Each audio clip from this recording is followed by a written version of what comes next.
வணக்கம் மாமே. இன்றைக்கி நாம் எந்த கோயிலுக்கு போயிருக்கோம்? மதுரை அழகர் கோயிலுக்கு போய்க்கிருக்கோம். அழகர் கோயில் நுழைவாசல் தான் இது.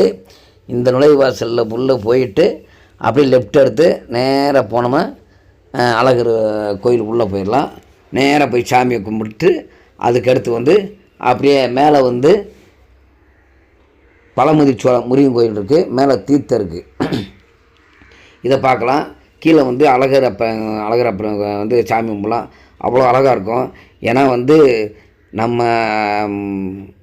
பக்தர் அழகருக்கு அதிகம் கூட குறையாக பக்தர் இருப்பாங்க. காரணம்னா குலசாமி நமக்கு எந்த சாமின்னு தெரியாதவங்க அழகர் சாமியத்தை அதிகமாக கும்பிடுவாங்களாம். அதனால் அழகர்களுக்கு பக்தர் கூட குறைய ஆளுவாங்க. அதே மாதிரி இந்த கோவிலுக்கு நம்ம அழகாக வந்தோம்னா காலையில் 8 மணிக்கெலாம் 8 9 மணிக்கெலாம் சாப்பாடு அன்னதானம் போட்டுறாங்க. அழகாக சூப்பராக சாப்பிடுக்கலாம். மதியம் அதே மாதிரித்தான், சாயந்தரம் அதே மாதிரித்தான் அழகாக சாப்பாடு அரேஞ்ச் பண்ணி டோக்கன் கொடுத்து சாப்பாடு தராங்க. சூப்பராக இருக்குது.